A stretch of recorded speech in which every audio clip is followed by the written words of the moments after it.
পরেও যত কষ্ট হোক আর যত বিপদ বালা মুসিবত আসুক আর যত কিছুই হোক, জীবন চলে যাবে তবু একটি রোজাও ভাঙবে না। এরাই প্রকৃত পক্ষে আল্লাহর খাঁটি গোলাম। কথা ঠিক কিনা? এই খাঁটি গোলামের ব্যাপারে, এই আল্লাহ তাআলার মুত্তাকি বান্দার ব্যাপারে আল্লাহ তাআলা বলেন, এই বান্দা যদি মৃত্যুবরণ করে রোজা অবস্থায়, ওই বান্দার কোনো হিসাব হবে না, সে শহীদই মৃত্যুবরণ করলো। বলি আলহামদুলিল্লাহ। এজন্য রোজা অবস্থায় যত কষ্টই হোক রোজা নষ্ট করা যাবে না, রোজা ভাঙা যাবে না। কত মানুষ আছে দেখবেন রোজা রাখে না, বলে হুজুর রোজা তো রাখতে পারি না, রোজা না রাখলে আবার নামাজ পড়ে কিভাবে? নামাজ একটা ইবাদত, রোজা আর একটা ইবাদত। নামাজ না পড়লে যেমন গুনাহ, রোজা না রাখলে তেমনই গুনাহ।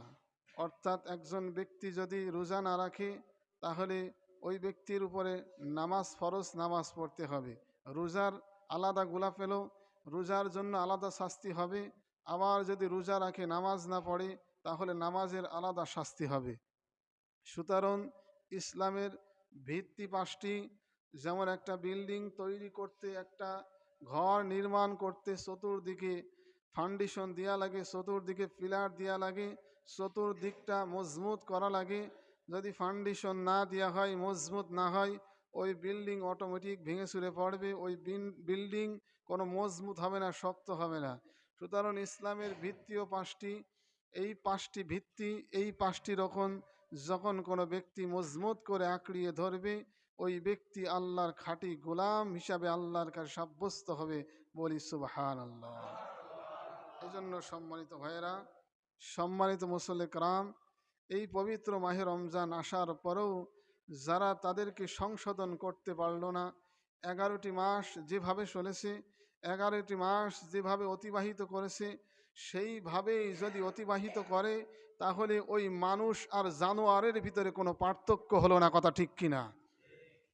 মানুষেও খায়, ছাগলেও খায়, মানুষেও খায়, গরুতেও খায়, মানুষেও খায়, চতুষ্পদ জানোয়ারে খায়।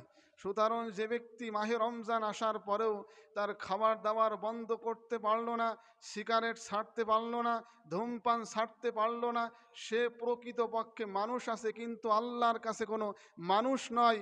আল্লাহর কাছে সে একটা জানোয়ারের থেকেও খারাপ। কথা ঠিক কিনা? এই জন্য এই পবিত্র মাহে রমজান এসেছে মানুষদেরকে পবিত্র বানানোর জন্য। এই পবিত্র মাহে রমজান এসেছে মানুষদেরকে আত্মাশুদ্ধি করার জন্য। এই পবিত্র মাহে রমজান এসেছে মানুষদেরকে গুনাহ থেকে মুক্ত থাকার জন্য।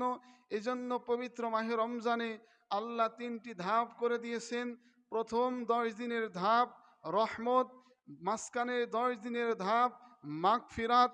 আল্লাহ বলে প্রথম 10 দিন তোমার উপরে আমি রহমত বর্ষিত করব। আবার বান্দা বলল আল্লাহ শুধু রহমত নিয়েই থাকবো। আল্লাহ বলল বান্দা তুমি শুধু রহমতের ভিতরে থাকবে না, আমি আল্লাহ তোমার জিন্দিগির সকল গুনাহ মাফ করে দেব। আল্লাহর বান্দা বলল আল্লাহ শুধু মাফ করেই ক্ষান্ত করবে। আল্লাহ বলল বান্দা তোমাকে মাফ করেই ক্ষান্ত করলাম না, তোমার জন্য জান্নাতের ফয়সালাও করে দিলাম। এই জন্য পবিত্র মাহে রমজান আসার পরেও যারা তাদেরকে সংশোধন করতে পারল না, এই পবিত্র মাহে রমজান আসার পরেও জীবনটাকে একটু সাজাইতে পারল না, ওই ব্যক্তি কোনো মানুষ রূপে থাকতে পারে না। ওই ব্যক্তি আল্লাহর কাছে কোনো মানুষই থাকে না। ওই ব্যক্তি মুসলমানের খাতায় ওই ব্যক্তির নাম থাকে না।